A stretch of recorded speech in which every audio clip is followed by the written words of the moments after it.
Hello, welcome to my channel, and this is a tutorial on how to draw Loid Forger from Spy and Family.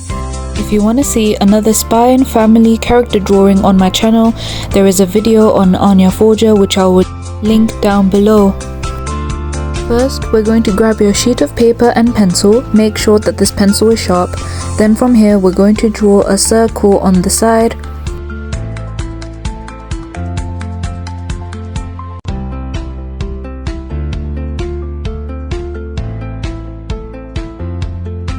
Now it is time to map out some line markings so that it's easier to draw the face. First off, we're going to draw a vertical line that goes through the circle, and this will be diagonally.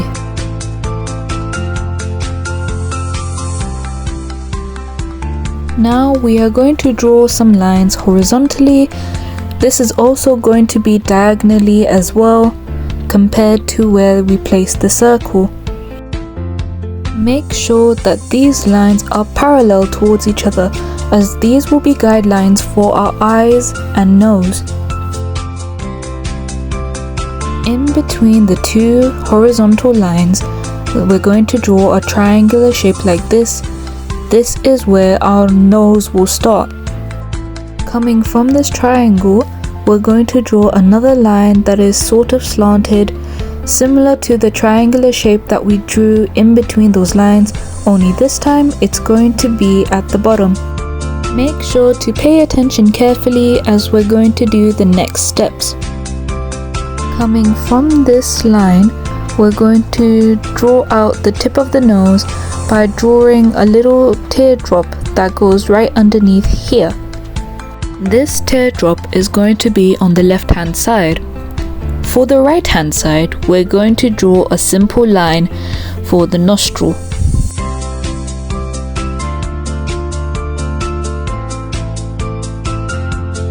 Now that we've got the nose down, it is time to draw the eyes. Using the second horizontal line that we've drawn, we're going to start out mapping the eyes. Draw the tip of the eye just above the horizontal line like this. And then from here, we're going to draw a curve to complete the first half of the eye.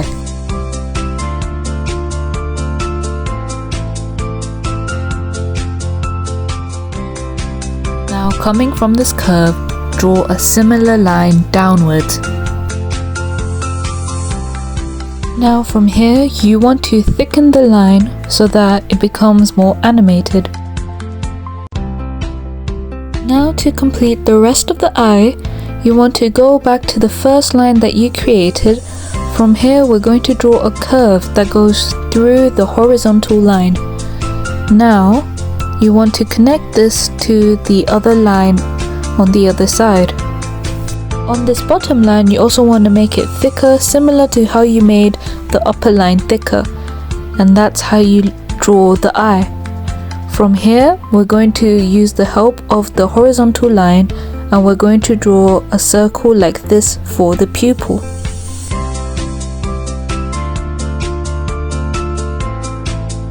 Now that this eye is done, we're going to do the eye on the other side. It's going to be a similar process where you have to draw the upper half of the eye, make the line thicker, and then draw the lower part of the eye. While this is a little bit of a different shape, keep in mind that this is still proportionate with the other eye that we've drawn earlier on.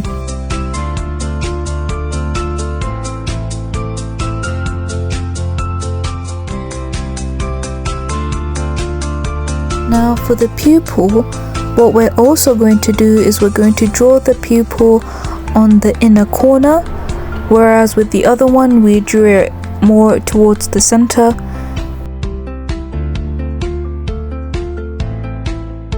Now to complete the eye, we're going to draw the crease line at the top. This will match the shape of the upper half of the eye that we've drawn earlier. Now we're going to add more detail by adding more crease lines near the top of the eye like this. On the right hand side, I've just drawn a curve that hits both the crease line and the upper half of the eye.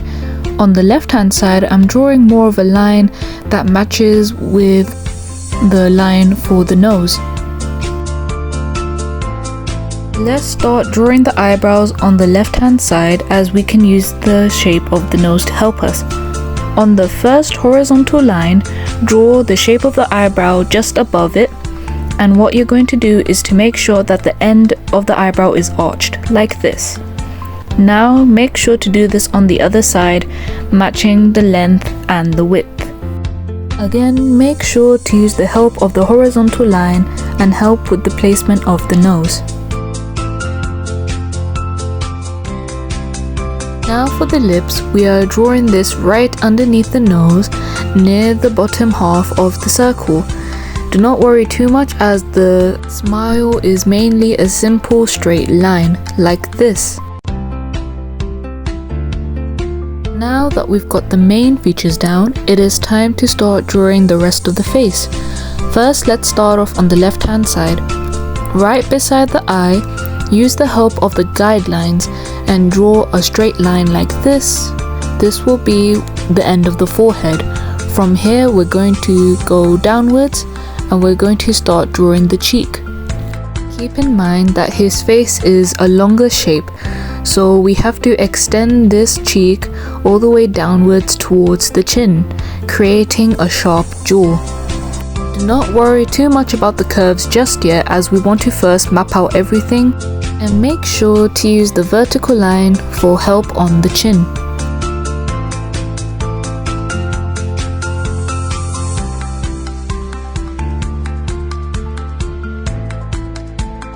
Continuing on the left hand side, we're going to start upwards by drawing out the forehead and the hair. First, you want to create a shape like this, following from the circle that we've drawn. From this, you want to focus on the hair that falls forwards onto his forehead directly. Start off on top of the eyebrows by drawing the hair that falls on top. Do not worry about the lines going over, as we will rub the mistakes out later on in the video. Then from here, continue to draw out the hair outwards, and with Loid's hair, his hair is quite fluffy, so it's going to be more waves rather than completely straight hair. This means we have to add texture to the hair by creating more triangular shapes that go all around. For the right hand side, we're going to use the help of the guidelines to draw a straight line that goes from the eye, which will be our starting point for the ear.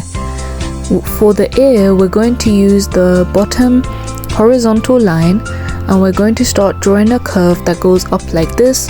Think of it as you're drawing a mountain. From this mountain, bring a curve downwards like this, and then complete the ear by drawing the little lobe that goes in a circular shape. If it helps, from the straight line that we drew, extend this line very faintly so that you know what size of the ear you need. To add detail on the ear, we're going to start drawing some curves on the inside like this. Start off from the middle, then go towards the top, and then from here extend it towards the bottom.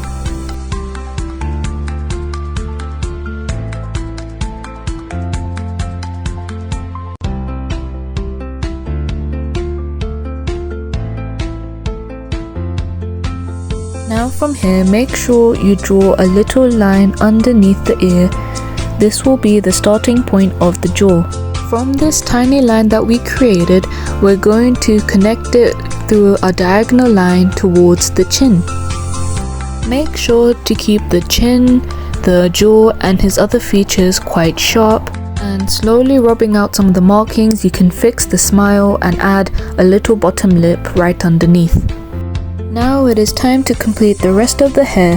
Again, start off by drawing the hair that falls directly on the forehead, and then work your way upwards and around the whole head. If it also helps, you can start drawing the baby hairs that go in the middle of the forehead like this. That way it will be easier to map out everything else, including the hair that falls on top of the forehead. However, while drawing this out, it is a lot easier to draw the hair that falls on the forehead first, and then you can start off with the baby hairs and then go outwards. As you can see, I first started off by drawing the hair that falls on the forehead and it goes through the eyebrow. Then I started with the baby hairs that go right in the middle. That way I know the shape of my forehead. Again, remember that he does have a long face, so his forehead will be quite large. From this, we are going to draw some. Are you kidding me? Coming back from the technical difficulties, let's continue with this tutorial. What I was trying to say was that for the hair, you want to draw triangular shapes all the way around, and you want to continue this in the inside of the hair as well. It helps the most if you start from the center, then work your way around towards the left and the right.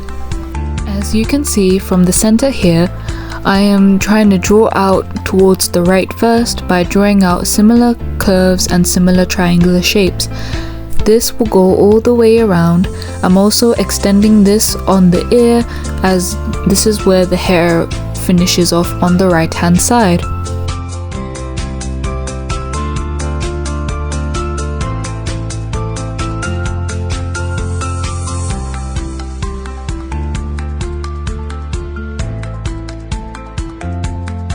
On the right hand side, start drawing the shape of the neck right beside it. Once you're secured with the shape and the length of the chin, now we're going to start drawing the rest of the neck. From the chin, you're going to draw another triangle downwards, and this is going to be the shadow area of the neck. Then bring this triangle downwards like this, and then go back to drawing the neck shape by drawing a straighter line. From here, we're going to also connect the shadow by drawing on the other side of the chin and coloring this in so that we know it's a shadow area. Coming back from the neck, what you're going to do to connect everything together, you're going to draw a curve like this that goes all the way around. This is where the collar will start. I'm quickly going to complete the rest of the hair on the left hand side. Now for the neck, what you want to do is you want to add some lines underneath the hair.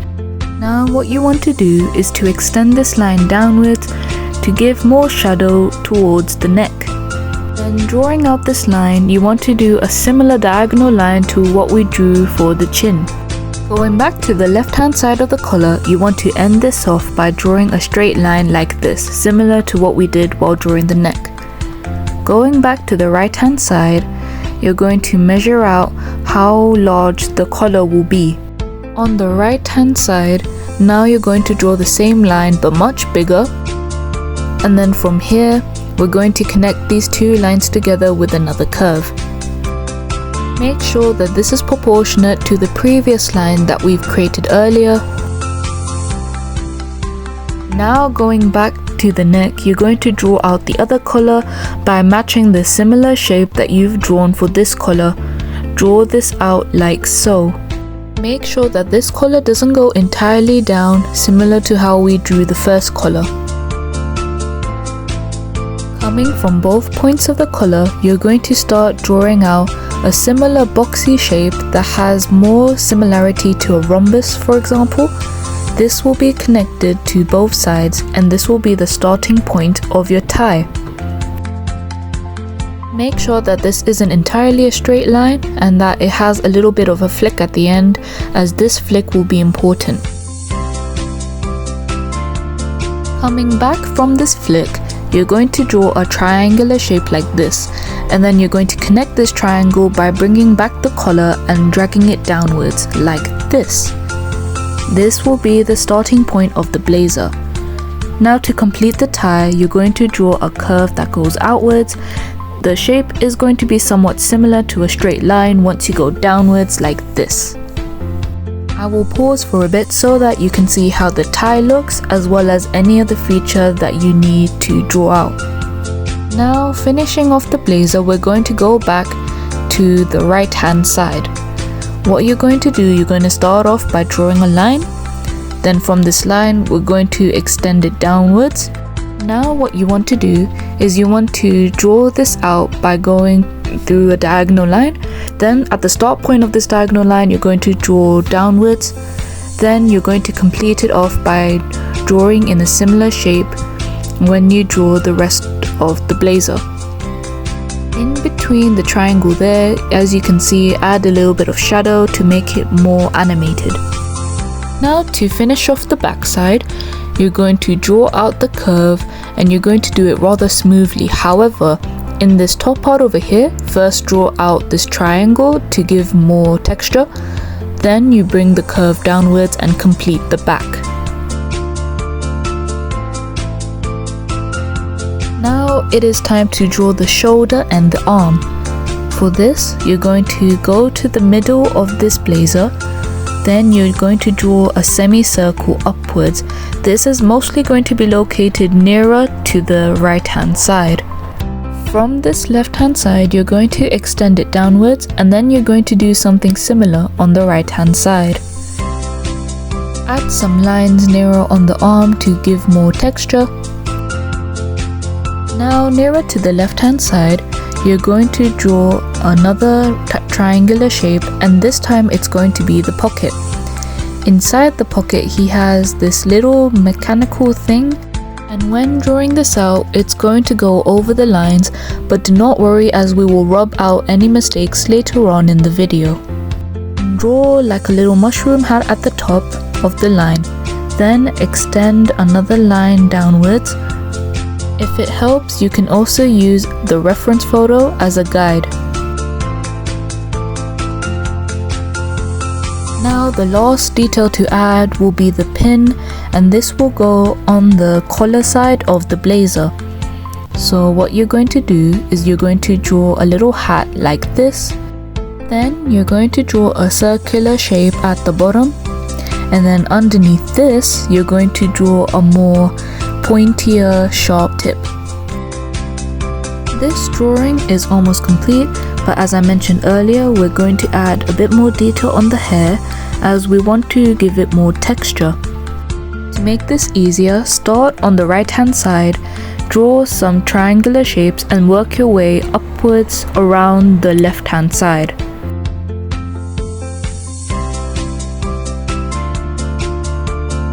Now it is time to put the pencil away, and what we're going to do is we're going to start outlining the character. In this video I'm using a black marker, but feel free to use a black pen or a darker shading pencil.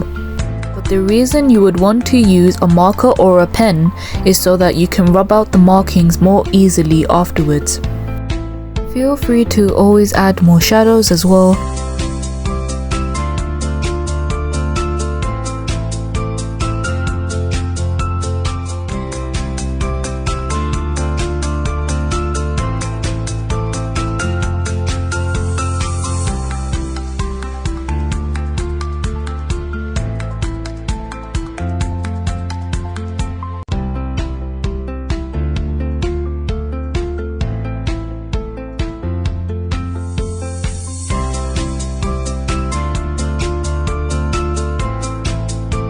And here you have the completed video.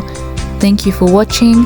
Comment down below if there's any other tutorials you would like to see, or any other spy and family characters you would like to see, and I'll see you next time.